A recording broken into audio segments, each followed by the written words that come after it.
On January 26, 2022, Montgomery County Police and Montgomery County Fire Rescue Service responded to an address in the 13900 block of Godwit Street, Clarksburg, Montgomery County, Maryland, for the report of an overdose.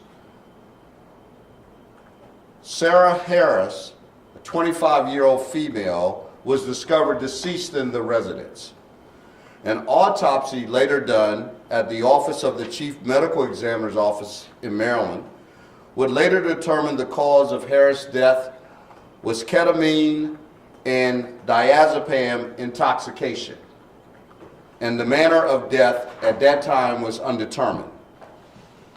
Harris's boyfriend, Dr. James Michael Ryan, was also at the residence that he shared with Harris. Dr. Ryan is an oral surgeon with a practice in Germantown. Also located in the residence at the time were various bottles of propofol, midazolam, ketamine, and diazepam. Numerous hypodermic needles, syringes, and tourniquets were discovered nearby as well. These bottles are not the type of medication that would normally be dispensed from a pharmacy and are usually reserved for clinical medical settings. Detectives began an investigation into the facts and circumstances surrounding the death.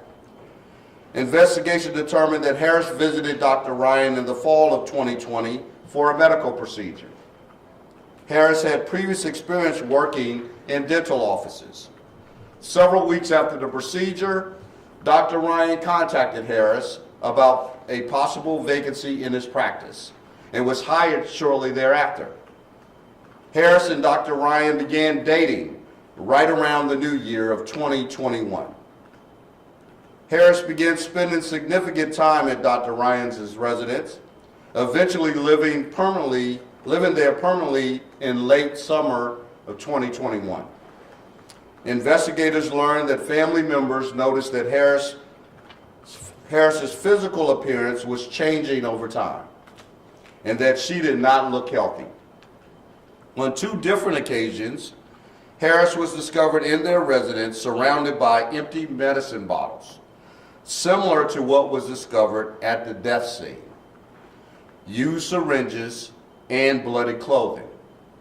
In at least one instance, she was discovered in an altered state and had arms that were covered in needle marks and bruises. Investigators were able to obtain copies of text messages and other communications between Dr. Ryan and Harris. In these communications, both Harris and Dr. Ryan have frank and explicit conversations which depict Harris asking Dr. Ryan to obtain and or procure different drugs from the practice. Dr. Ryan repeatedly tells Harris that he is bringing her drugs, instructs her how to use the drugs, and where she can find drugs in their residence. Dr. Ryan also provided instructions on how she could make the effects of some of the drugs more potent. Additionally, he mentions bringing home and or providing medical equipment such as saline, fluids, needles, IV poles to aid in the administration of drugs or in the recovery from the effects. Conversations also indicate that Harris may have overdosed at least one time in December of 2021. She required CPR to resuscitate her, and investigators have not located a corresponding Montgomery County Fire Rescue Service call for service. Shortly after the overdose, Dr. Ryan tells Harris in a conversation that he dispensed ketamine to her while she was asleep. On today's date, Dr. James Ryan was taken into custody as he was going to his practice. He has been charged with second-degree murder and related crimes. Bond information is currently unavailable. There is also a tangential administrative investigation being conducted by the Drug Enforcement Administration Diversion Control Division. This investigation was a coordinated effort of the Montgomery County Police under the Maryland Criminal Intelligence Network, also known as MCIN. At this time, we'll have Mr. McCarthy come forward.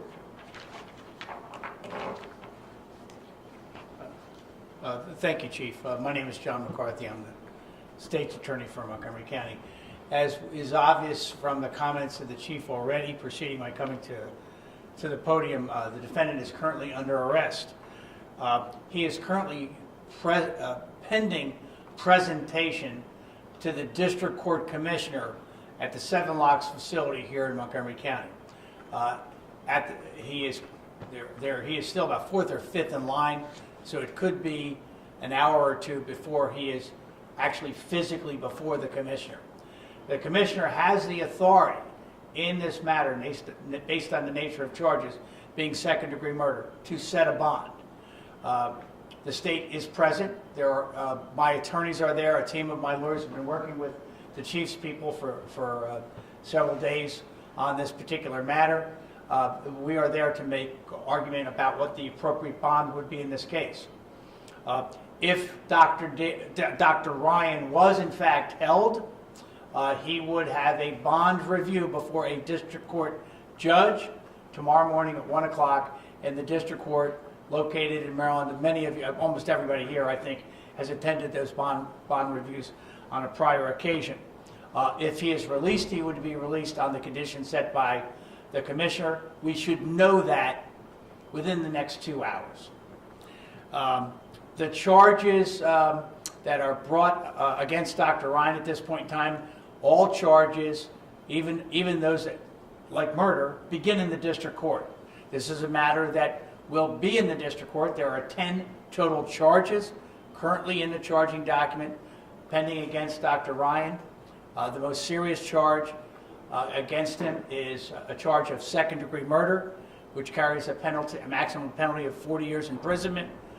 Collectively with the other charges referred to by the Chief, which are largely drug-related charges, his total exposure in terms of criminal penalty is 78 years imprisonment. Again, I want to thank the Chief. Our two offices have been working together, and I also think we want to acknowledge the work of DEA. The DEA authorities have been working with us throughout the course of this investigation, and they have had access to the doctor following his arrest as well in terms of their investigation. But in any case, I'll turn it back over to the Chief for any questions you may have for either one of us. Chief, are these drugs that he would have had access to just because of his medical license? And because he's a medical professional, are there additional charges that he would face because of that? Yes, because he does, I believe, have a DEA license. As you know, if you get a prescription from any attendant physician or dentist or oral surgeon, they do have the authority to write prescriptions. So he does have the ability to actually also have certain drugs that would actually be distributed to his office for purposes of use in the office. So he does have that DEA license that allows him to have access. We would argue in this case that there are some drugs that we believe that have no so-called medical use in the world of oral surgery. Chief, is there any indication that the doctor was using these drugs as well? I also wanted to ask about the information that he was giving her ketamine while asleep, and if you could elaborate on what that was about. Yeah, again, I think there's there's going to be more to come out of the conversations that they had via text, the text messages, where he gave her information about providing her ketamine while she was asleep. Ketamine, you know, again, these are illegal drugs that, are drugs that can be prescribed, but again, has no purpose for when an individual is asleep, to help them sleep or anything of the like. So I think there will be more information that will come about that. In regards to his personal use, we're still looking into that matter. We're doing additional follow-up work with search warrants and beyond to see if we can determine whether or not he was using any of these illegal prescriptions or drugs for his own personal use. Chief, a question about, you mentioned something about text where he was instructing her as to the dosages and things like that. That is a huge violation of medical ethics, to the point where are you all looking into the possibility that this might not be the first time he's done it? Yes, right. I mean, we would look into this from a further look into the investigation from a standpoint that there could be other victims as it relates to this, that he might have been distributing these to other individuals. We have not taken that off the table as a possibility. This case was, and I want to highlight that this case was brought to our attention, because one of the things that I have requested our Special Investigations Division's Drug Enforcement Section to do is because we've had such an issue with drug overdoses in the county that I assigned to have an investigator be called out to every overdose that we have, whether it's a death or not. In this case, unfortunately, it was a death. So the narcotics investigator actually responded to the scene and observed, something that did not look right, as well as the homicide investigator, who also was there to look into the death investigation. So it takes some time to put all of that information together, to include, waiting for an initial autopsy from the medical examiner's office, and other witness statements that we were able to gather later on that began to tie these things together. Because again, it wasn't just as obvious to us from the minute that we showed up at the overdose. So this was very fruitful from our perspective, that showed that we take overdose deaths very seriously, and that any individual that's actually going to be the responsible party for distributing these drugs and providing them to individuals and causing their deaths. So I think we take that very seriously, as demonstrated by the arrest of Dr. Ryan today. Have you ruled out that this was an intentional murder or some sort of assisted suicide thing? Has that been ruled out yet? We have not. We don't have any information that would suggest. We don't have any information that at this point that it would suggest that it was that was requested suicide. Family members, we've done a lot of interviews with them. They've spoke to their loved one, Sarah, quite often before that she actually passed away. Gave no indication at all that Sarah was in any way interested in taking her own life from that perspective. So I think as the totality of the circumstances, to include the messaging that was going back and forth, I think it demonstrates that there was not an intent to commit suicide, but an intent to actually have drugs to make her feel a certain way that actually proved to be fatal. Chief, do we know if Ms. Harris was using drugs before they met, or do we think he got her hooked on the drugs? I don't know that. I don't know the answer. If I don't know if she was an occasional drug user or whether he intensified. It appears based upon, again, the accessibility, I should say, the accessibility of the types of drugs that was in Ms. Harris's system is not available to just anybody. So it begs the question, I think, at this point, that Dr. Harris utilized his medical license as an oral surgeon to provide this to at least Ms. Harris. And what does ketamine do to a person when they're already asleep? I've never known that individuals actually took ketamine while they were asleep. I've known people who've taken ketamine for other effects, but not as a sleeping type of a medicine. When police responded to the overdose, was Dr. Ryan forthcoming with information? What did he say at the time?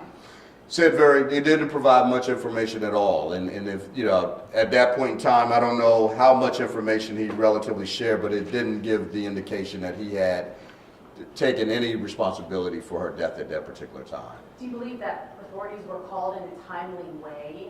Do you know Yes. anything about the timeline? Yes, we do. Chief, you mentioned that these aren't the kinds of drugs that you would see used in oral surgery. Is it safe to say that these would not have been used in this medical procedure that Ms. Harris had? Has that been ruled out? In the medical procedure that she had, I'm not following. Can you repeat You that? said she had a medical procedure in fall of 2020? No. I said that she visited Dr. Ryan, correct, as a patient, okay? But still, that none of these medications that we've discovered that were in her system would have been something that any patient would go to an oral surgeon and expect to get this type of medication. I just wanted to make sure. Yes, oh, absolutely, it's perfectly fine. I think she had like either root canal or wisdom tooth pulled. Chief, Right, I think it was simply What was wisdom his teeth, demeanor yeah. today when he went into custody, and would you say he's being cooperative? I would say, I wouldn't necessarily be overly cooperative, but I would just say that his demeanor, I don't think he was that surprised, let's put it that way. For the state's attorney, can you talk about how common it's become to bring murder charges in overdose cases? Because that isn't something we've always seen. Actually, I appreciate that question very much, and I think actually the chief spoke about this before. For a number of years now, when there is an overdose death, we have drug officers respond, and we also have people from homicide respond. Right. that's We right. do a dual investigation of every overdose death because we have attempted here, in order to drive down the numbers of overdose deaths, one of the ways we do that is by looking at, in many instances, we are able to find out who the dealers are, the people who distribute the drugs. And besides the mere distribution, depending upon what they've distributed and whether or not they put the drug together themselves and knew exactly what they were given. Let's say it had either carfentanil or fentanyl in it, and they knew that it was a deadly concoction. We've tried to hold them responsible for not only the distribution, but for the death of the person involved. So this is not a unique situation totally that we do it. Sometimes you can't connect the dots, but we have been doing this for a number of years, where we do this dual responder team, so that if possible, we will try to track it back to the person that's responsible for the distribution and hold them accountable, not only for the distribution, but for the death. One more here, one Are here. you concerned, are you concerned about any more, I guess, victims or people involved in this sort of thing? Because obviously this is one case, but you worry about other cases as well. Yeah, I think we can never, not be concerned that there might be other victims, right? Again, sometimes these things are hidden and not known to anybody. So from that perspective, we are concerned. So maybe if this does spark somebody who's been impacted by Dr. Ryan, we'd encourage them to contact our major crimes division, okay? Aside from abusing his position with the drugs, do you have anything to say about whether he took advantage of his position of power as a he had a young woman as a patient, called her back, hired her, and then started dating her? And anything you'd like to say about that? Well, again, it gives me, again, grave concern that, he did this with this patient that we were able to uncover. What concerns me is that this may not be the first time he's ever done this, right? That he may have had other, female patients or friends that he's utilized these same type of narcotics to actually, take advantage or just to provide it to them, which is still not authorized. So I don't know the outcomes, of course, because we don't have any other victims at this time. But this is, again, something that that concerned us. I will just state that the drugs that we discovered, I just want to note that they are more used for sedation in a dental practice than they are to use to actually for pain for any patients that they may have. Okay. Thank you, ladies and gentlemen. Have a good day. Okay. Thank you, Mr. McCarthy. Thank you. Can I say, if after he finishes at the commissioner's office, Lauren in my office will distribute the charging documents to anybody who requests them after the presentation is done, hopefully within the next couple hours. Great. Thank you. Thank you so much. Officer Durham has the Brand news new, release my first and the story. Okay. workshop. For So Channel if you 9 want to go to USA. Officer Durham, she has it. Detail